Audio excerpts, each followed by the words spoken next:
정치 바로 세우고 자랑스러운 민주화의 성지 광주의 상수동에서 태어났습니다. 상수동?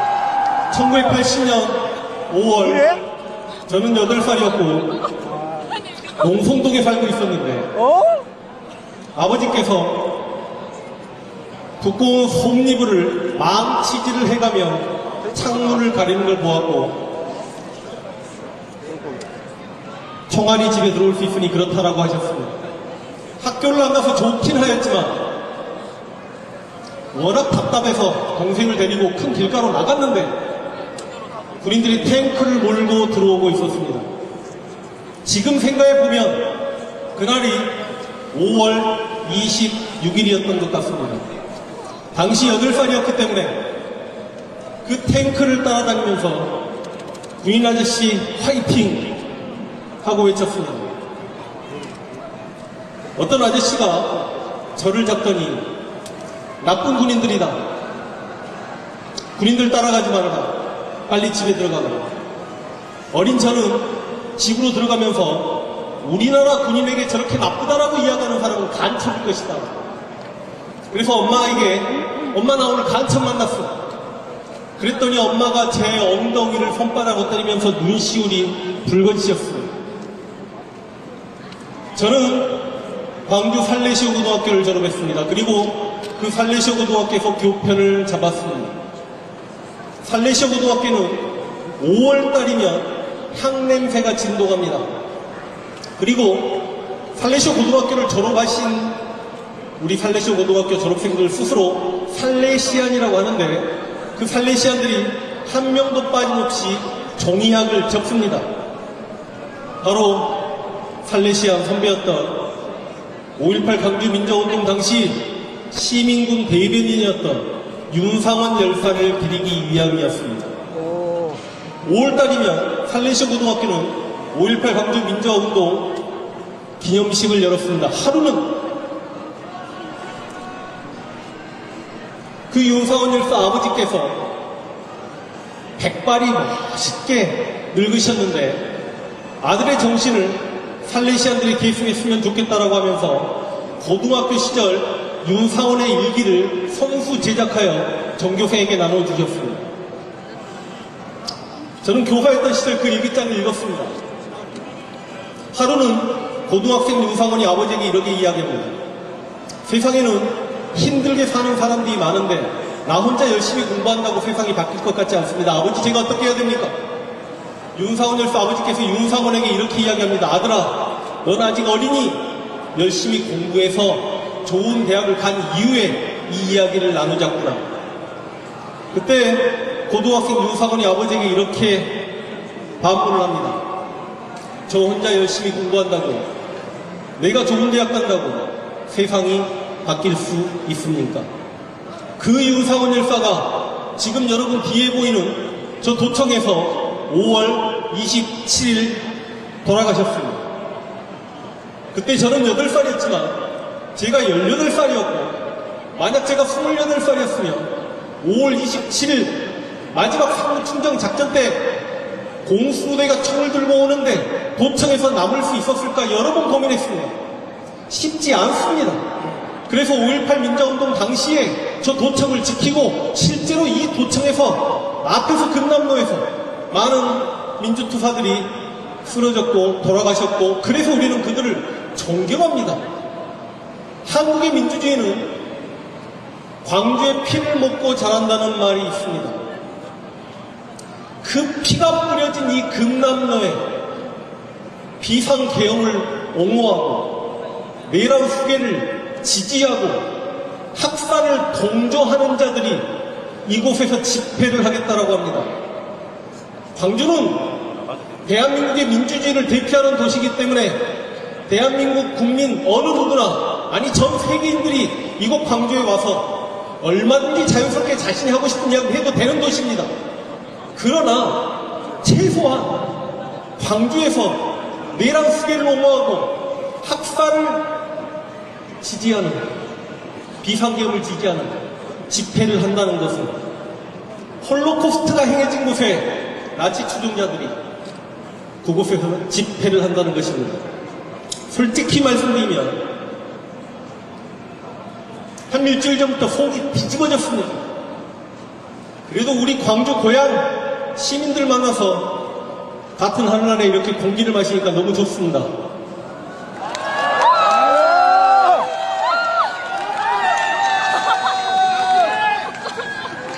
흥분하면 목이 타요. 흥분해볼까요? 저것들을 뭐라고 부릅니까? 개새끼요? 뭐라고 불러요? 보통 뭐라고 이야기해요? 좀비! 극우라고 이야기하죠? 쟤들 극우 맞아요? 극우 아니에요! 좀비예요! 극우는 순혈주의, 인종주의, 자민족 중심주의, 자국 국가 이익만을 챙기는 처절한 애국심에 그 극우가 국수주의와 전체주의와 만나서 일본의 군국주의가 되고 이탈리아의 파시즘이 되고 독일의 나치즘이 됩니다. 독일의 나치즘이 요구도 없는 이유가 뭐죠? 독재를 추종했기 때문이죠. 히틀러. 또 하나 요구도 없는 이유가 뭐죠? 유태인을 학살했기 때문이죠. 그래서 극우의 대표성을 띠는 게 나치즘입니다. 폭력성을 동반합니다. 그런데 쟤네들은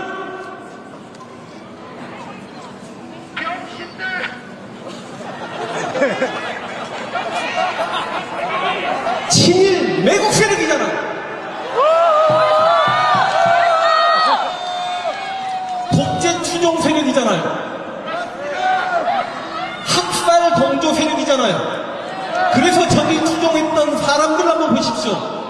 우리 역사를 통틀어서 가장 많은 민간을 학살했던 이승만을 추종합니다.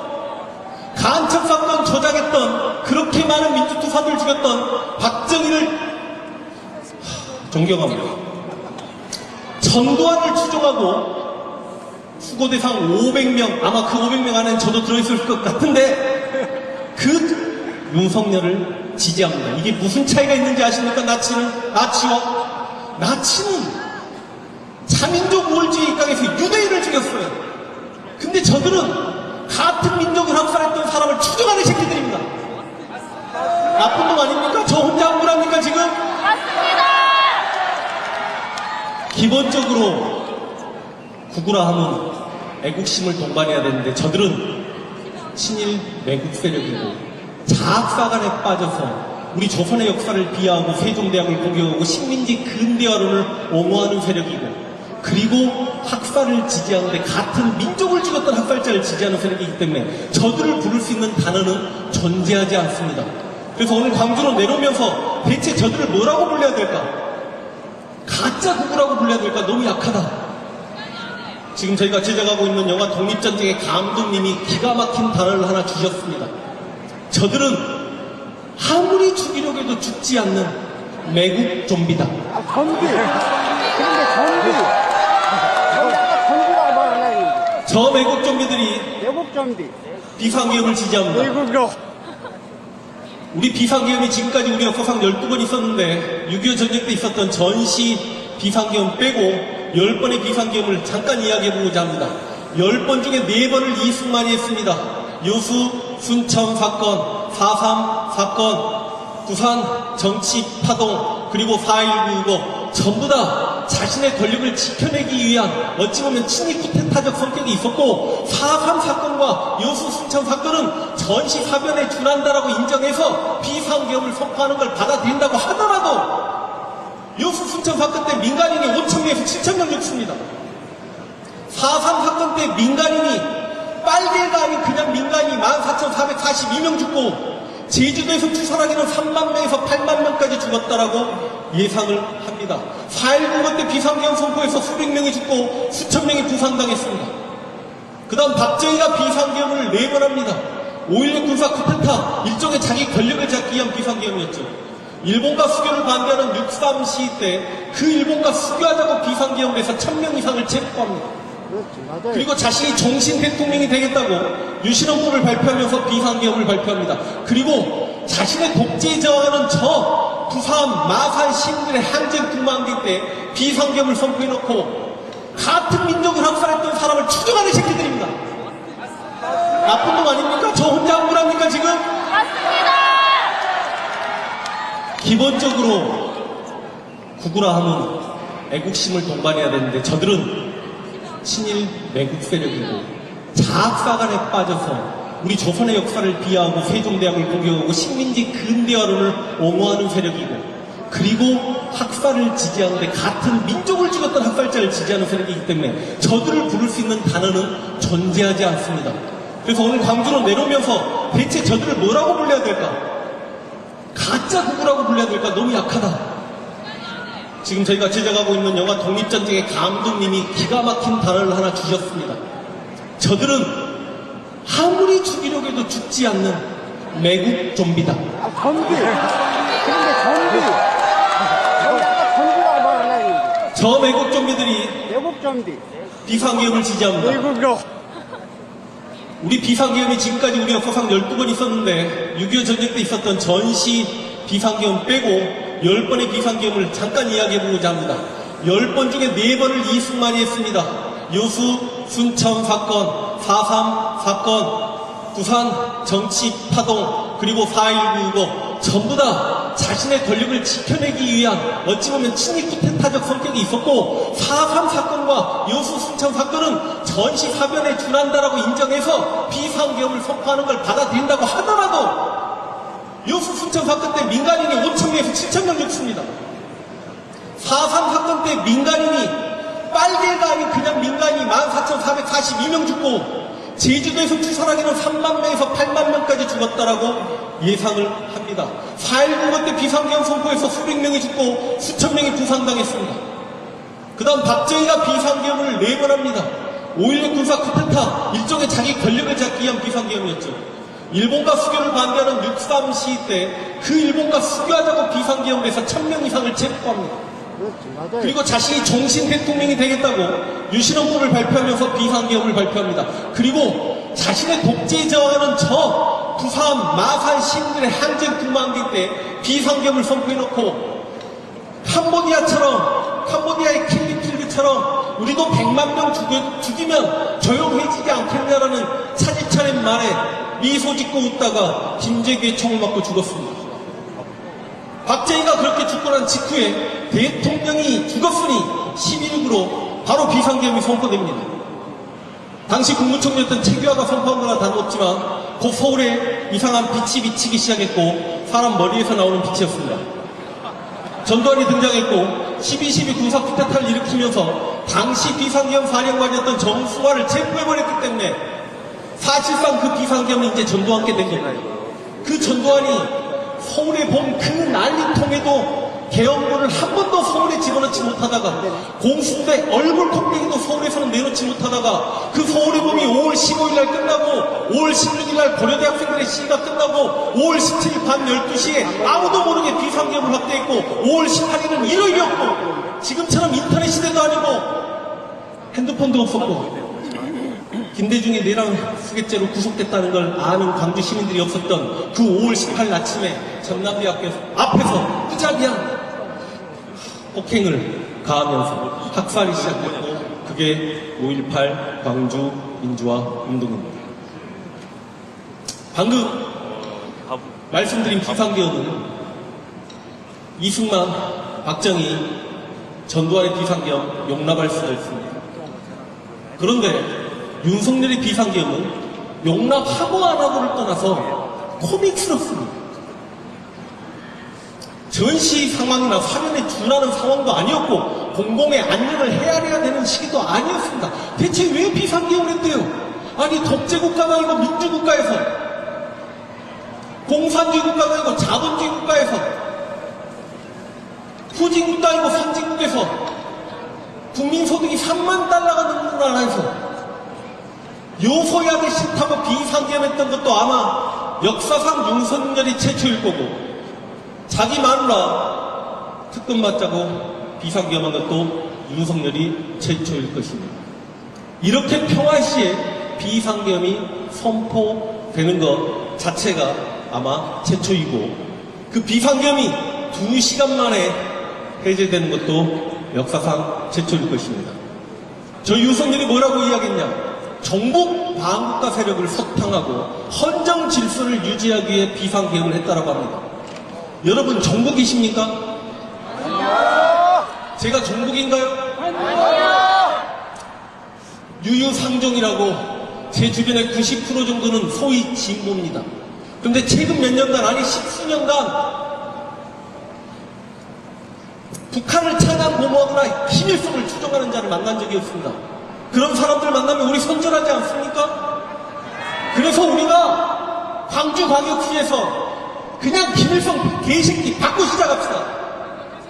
동의하십니까? 네! 자, 한 번만 따라하세요. 김일성 개새끼! 왜 우리가 빨갱입니까?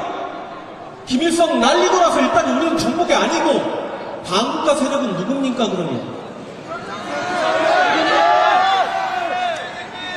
반국가 세력은 대한민국을 부정하는 자고, 대한민국을 부정하는 것 중에 가장 큰 부정이 대한민국의 헌법을 부정하는 겁니다. 우리 헌법에 입각하면 3.1 정신을 계승하고 임시정부의 법통을 계승하고 이승만은 불의라고 규정했습니다. 그 불의를 배격하고 4.19를 받아들여야만 합니다. 그런데 윤석열은 3.1 정신 계승을 거부하고 임시정부의 법통을 계승하기를 거부하는 뉴라이트를 대한민국의 역사 공공기관장에 다 앉혔습니다. 그리고 스스로 이승만을 추종했습니다. 윤석열이 반국가 세력이죠. 동의하십니까? 감사합니다.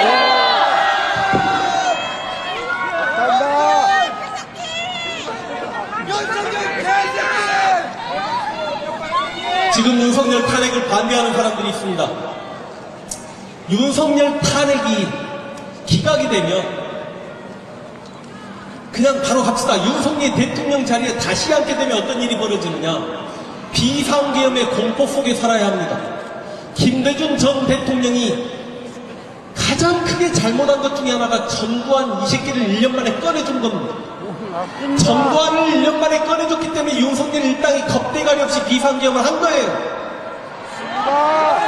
맞습니다. 전상이 풀려나면서 노태웅, 황영시, 정호영, 허화평, 허삼수, 장승은 다 풀려납니다. 만약에 윤석열이 다시 대통령 자리에 앉게 되면 국방부 장관, 방청대 사령관, 수도경비 사령관 이 새끼들 다 풀려납니다. 맞습니다. 이 새끼가 대통령 자리에 있을 때 우리는 비상계엄의 공포에 살 수가 없어요. 없어! 설령 2년 동안 눈치 보면서 비상계엄을 선포 안 한다 칩시다. 2년 후에 만약에 정권이 민주당으로 넘어갈 것 같으면 윤석열과 그 일당들이 공정하게 선거를 치르겠습니까? 맞죠? 정권이 넘어갈 것 같으면 윤석열이 뭐 할 것 같습니까? 전쟁 일으킵니다. 동의하지 않습니까? 맞아요! 저런데 전쟁 일으키겠다는 대통령이 탄핵돼서는 안 된다는 사람들은 이 한반도에 전쟁을 불러오겠다는 겁니까? 전쟁 일으키고도 남을 놈이라는 건 이번에 여러 가지 정황상 다 드러났죠?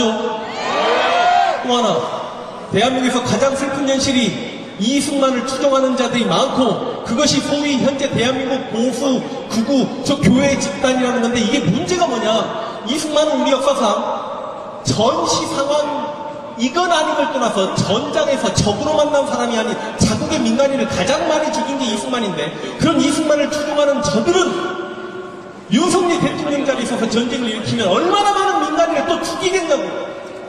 다시 시작해서 민간인을 학살한다는 그 윤석열을 지지하고 그 탄핵을 반대해야 되겠습니까?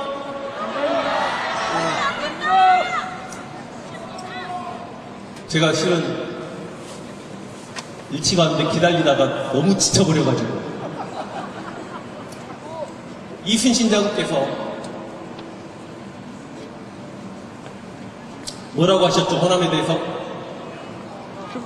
양무, 호남, 시무, 국가라고 하셨습니다. 호남이 없으면 국가가 없다. 이 말은 400년이 지난 지금까지 현재 진행형이라 생각합니다.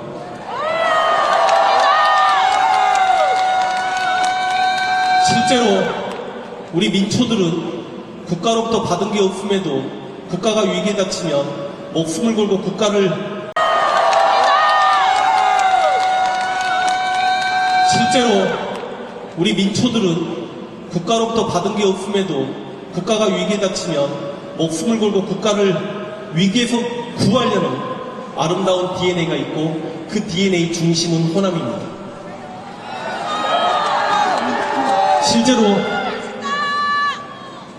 일제가 조선을 침략했을 때 민초들이 저항했던 동학 농민운동의 출발 역시 호남이었고 1907년 고종 황제가 강제 퇴위당하고 대한민국의 군대가 해산됐을 때 전국 각지에서 의병이 거병했지만 실제로 의병 거병 횟수와 전투의 절반은 호남이었습니다. 그래서 일제는 호남의 의병을 토벌해야 조선 병합이 가능하겠구나. 그게 1909년의 호남 대토벌 작전입니다. 1909년에 호남을 대토벌하고 나서야 1910년에 일본이 나라를 병합했습니다. 광주는 1929년 광주학생운동으로 다시 한번 저항했습니다. 그리고 1980년 광주 시민의 피로 인해서 이 땅에는 민주주의가 정착되었습니다. 역사를 돌이켜보건대 지금껏 광주는 한 번도 정의로움에서 비켜서 본 적이 없다.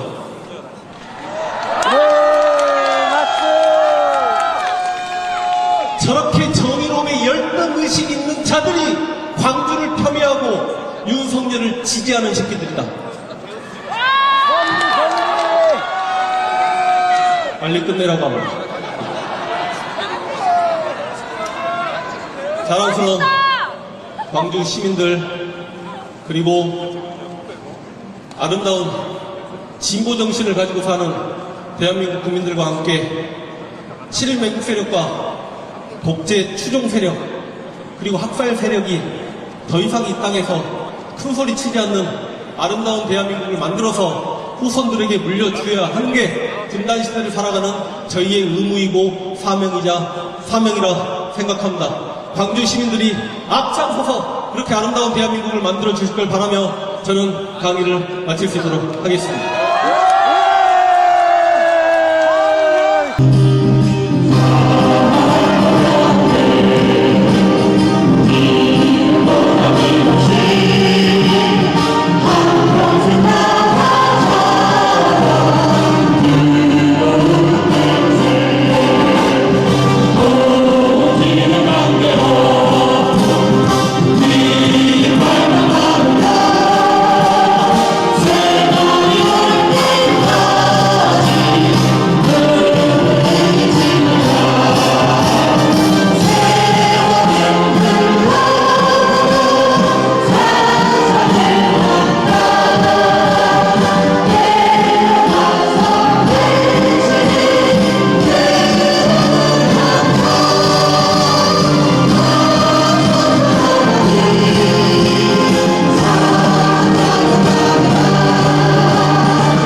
망치. 바로 세우고